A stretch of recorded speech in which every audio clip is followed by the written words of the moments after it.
3030 road में cover कर सकते हैं। अपनी अगली मंजिल जो कि है जगन्नाथ धाम। दिल्ली टू भुवनेश्वर आने के लिए मोड ऑफ ट्रांसपोर्ट और हर कोने से फोटो को क्लिक कर ले। जगन्नाथ सबके साथ। धर्मशाला का किराया 200 से 400 रुपए है। अपनी सदी के सबसे बड़े रॉक स्टार रहे हैं।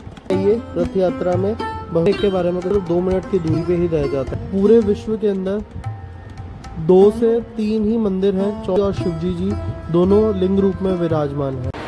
तो आज हम फिर से निकल पड़े अपनी अगली मंजिल जो कि है जगन्नाथ धाम। हम जा रहे हैं दिल्ली से टर्मिनल 3 से फ़्लाइट पकड़कर भुवनेश्वर एयरपोर्ट, मैं और मेरी वाइफ। हमने अपना सफ़र दिल्ली से शुरू किया है भगवान जगन्नाथ की यात्रा के लिए। तो आशा करते हैं आप अपनी इसमें अपना बहुत प्रेम दिखाएंगे और प्यार बनाए रखेंगे।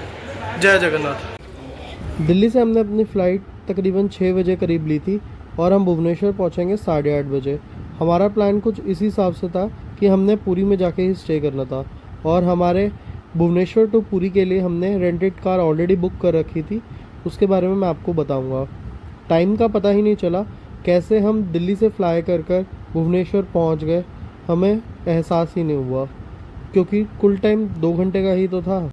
भुवनेश्वर पहुंचने के 3 मोड ऑफ ट्रांसपोर्ट है। हमने तो फ़्लाइट चूज़ किया था। आप चाहें तो बाय फ्लाइट, बाय ट्रेन या बाय रोड भी आ सकते हैं।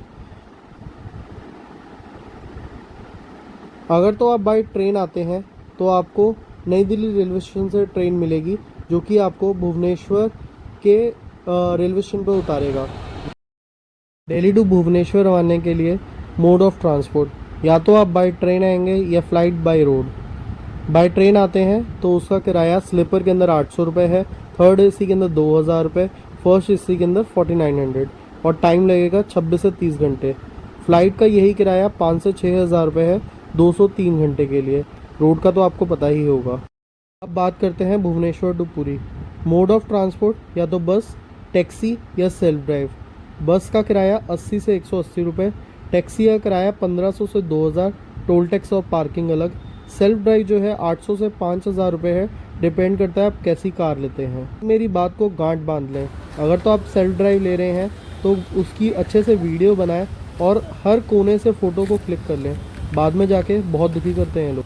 पहुंच गए लेकिन रुकेंगे कहाँ, कोई चिंता का विषय नहीं है। आप भगवान जगन्नाथ के धाम आए हैं, जगन्नाथ सबके साथ। जगन्नाथ में स्टे करने के लिए हर आदमी का बजट के हिसाब से अवेलेबिलिटी है।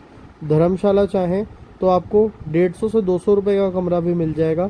होटल में आपको 1500 से 20,000 रुपये तक का रूम अवेलेबल है। आपका बजट होना चाहिए। रूम की अवेलेबिलिटी हर प्रकार से है। यहाँ पर 2 तरह से रूम्स की अवेलेबिलिटी मिलती है, या तो सी साइड या टेम्पल साइड। आपको रूम्स के बारे में बता देता हूँ। धर्मशाला का किराया 200 से 400 रुपये है नॉन एसी का, एसी वाला 800 से 1000 रुपये। होटल का तो कोई प्राइस ही नहीं है, 1500 से 20,000 रुपये तक का रूम है यहाँ पर। और एक इम्पॉर्टेंट बात बता दूँ, यहाँ पर चेकआउट टाइम जो है वो 8 बजे है और चेक इन टाइम जो है वो 7 बजे का है। जगन्नाथ पुरी का व्लॉग मैं ऑलरेडी डाल चुका हूँ, उसका डिस्क्रिप्शन में लिंक डाल दूँगा। आपको जगन्नाथ पुरी के बारे में कुछ इंटरेस्टिंग फैक्ट्स के बारे में बताऊँ। माना जाता है कि जगन्नाथ जी का हृदय में आज भी कृष्ण जी का दिल धड़कता है और हर 12 या 13 साल बाद जो है यहाँ पर मूर्ति चेंज करी जाती है। तो एक पंडित अपने आँखों में पट्टी बांधकर उस पुरानी मूर्ति में से नई मूर्ति के अंदर दिल को ट्रांसफ़र करता है। इस दौरान पूरे शहर की बत्तियां काट दी जाती हैं। और आपको एक और बात का बताता हूँ, यहाँ की किचन वर्ल्ड की सबसे लार्जेस्ट किचन है और यहाँ पर कोई भूखा नहीं सोता। जगन्नाथ जी के धाम आकर अगर तो कोई जन भूखा सोता भी है तो जगन्नाथ जी को यह बिल्कुल भी पसंद नहीं आता। हमारे साथ भी कुछ ऐसा ही हुआ था। हम रात को काफ़ी लेट पहुँचे थे, तो जगन्नाथ जी की कृपा देखिए, हमारे पास रात को 1:30 बजे भी जगन्नाथ जी का भोग पता नहीं कैसे आ गया। जगन्नाथ भगवान जो है अपनी सदी के सबसे बड़े रॉक स्टार रहे हैं। आज तक कोई भी ऐसा सेलिब्रिटी देखा है जिसके एक दर्शन मात्र के लिए इतनी जनता, इतने लोग करोड़ों की तादाद में उनका रथ खींचने के लिए खड़े हों? जी हाँ, जगन्नाथ भगवान हमारे टाइम के और अपने टाइम के और सभी के टाइम के सबसे बड़े रॉकस्टार रहे हैं। उनके दर्शन मात्र के लिए ही करोड़ों की संख्या में लोग एकजुट हो जाते हैं और उनकी रथ को खींचने के लिए, उनकी सेवा करने के लिए हर बार तत्पर तैयार रहते हैं। तो जय जगन्नाथ, आप भी आइए रथ यात्रा में भगवान के दर्शन करने के लिए। सेम डे चाहें तो आप जो है चिलिका लेक भी जा सकते हैं। हमने तो ऐसे ही किया था, आप भी ट्राई कर सकते हैं। चिलिका लेक के बारे में कुछ बताता हूँ। वैसे तो मैंने इसकी वीडियो ऑलरेडी डाल दी है, इसका लिंक डिस्क्रिप्शन में दे दूँगा आपको। यहाँ से जो है सी माउथ जो है सिर्फ 2 मिनट की दूरी पे ही रह जाता है। चिलिका लेक के अंदर 52 नदियों का पानी आता है और यहाँ पे आपको डॉल्फिन्स भी देखने को मिलती हैं। हमें तो मिली थी, अगर आप लकी हुए तो आपको भी देखने को मिलेगी। यहाँ पे बर्ड्स माइग्रेट करने के लिए आती हैं, तो यहाँ पे आपको बर्ड सेंचुरी भी देखने को मिलेगी। क्रैब्स हो गए, ये सुच्चा मोती हो गए, ये भी यहाँ का टूरिस्ट स्पॉट।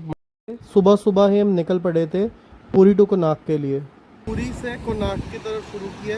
रास्ते में कुछ इस प्रकार का व्यू आता है। कोणार्क टेम्पल की वीडियो ऑलरेडी लाइव है यूट्यूब पे, आप चाहें तो वहाँ देख सकते हैं। चैनल का लिंक जो है मैं डिस्क्रिप्शन में डाल दूंगा, वीडियो का लिंक भी डिस्क्रिप्शन में डाल दूंगा। कोणार्क टेम्पल जो कि उड़ीसा में पड़ता है, उसके बारे में बताऊंगा। अपने आने वाले वीडियो में गाइड द्वारा बताई गई सारी जगहों के बारे में दिखाऊंगा। कोणार्क का टूर ख़त्म करके हमने अपना सफ़र शुरू करा भुवनेश्वर की तरफ। सेल्फ ड्राइव या टैक्सी का कुछ तो बेनिफिट है। जहाँ पे जगह का नज़ारे लेने का मन किया वहीं पे ब्रेक लगाई, फ़ोटो क्लिक्स करी। अगर यही आप बस में या टैक्सी में हो तो बहुत ही चिक चिक टिक टिक होती है।